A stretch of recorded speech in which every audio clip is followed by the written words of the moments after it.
নুরুল ইসলাম বলবো তোমার এই প্রার্থীদেরকে সংযত করো, সতর্ক করো। হারুন নিশ্চয়ই পাপিয়া নিশ্চয়ই হাতে চুরি করে রাস্তায় নামে না। যদি চাঁপাইনবাবগঞ্জের সন্ত্রাস সৃষ্টির চেষ্টা করো, রড কাটার চেষ্টা করো, ছুরি চালানোর চেষ্টা করো, তার ফলে জবাব তোমায়। জামায়াত ইসলামী দাঁড়িপাল্লার পক্ষের কোন জনশক্তির দিকে যদি আপনি বাম চোখ দেখান, তাহলে মনে রাখবেন আপনি ভূমিকম্প দেখবেন। প্রচারের প্রথম দিন থেকে চাঁপাইনবাবগঞ্জ ৩ আসনে উত্তাপ ছড়াচ্ছে প্রধান দুই প্রতিদ্বন্দ্বী প্রার্থীর পাল্টাপাল্টি বক্তব্য। ভবিষ্যৎ হোক নিরাপদ, বিনিয়োগ হোক বিশ্বস্ত, আর আমার পছন্দ সল্ট বে। ওয়েলকাম টু সল্ট বে।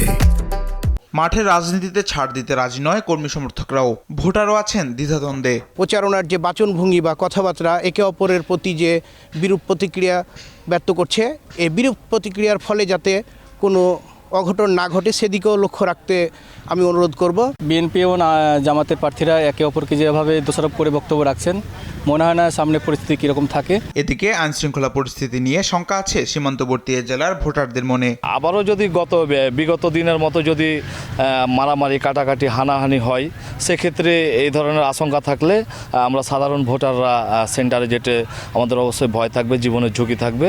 সেক্ষেত্রে আমরা ভোট দিতে যেতেও পারি, নাও পারি, কারণ নিজের জীবনের ঝুঁকি নিয়ে আমরা ভোট দিতে চাচ্ছি না। আমরা সুষ্ঠু পরিবেশ চাই, যেখানে আমার নিজের ভোট আমি নিজে যেয়ে দিব। তবে বিজিবি বলছে নিরাপত্তা নিশ্চিতে নেই ঘাটতি, মোতায়েন থাকছে 15 প্লাটুন বিজিবি। ভোটাররা যেন নিরাপদ, শান্ত ও ভয়মুক্ত পরিবেশে তাদের ভোটাধিকার প্রয়োগ করতে পারে, এই লক্ষ্য সামনে রেখে বিজিবি অন্যান্য আইন শৃঙ্খলা রক্ষাকারী বাহিনীর সাথে সমন্বয়ের মাধ্যমে দায়িত্ব পালন করবে।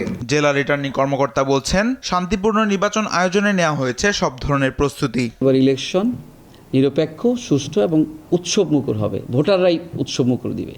এবং এখনও আমাদের প্রায় 16 থেকে 17 দিনের মতো বাকি আছে। ইনশাল্লাহ পরিস্থিতি আপনারা দেখছেন, এখনও পর্যন্ত যেহেতু হয়নি, সামনের দিনগুলো হবে না ইনশাল্লাহ। পরিস্থিতি স্বাভাবিক থাকলে উৎসবমুখর ভোটের আশা করছেন সংশ্লিষ্টরা। তামিম মাহবুব, নিউজ ডেস্ক, দেশ টিভি।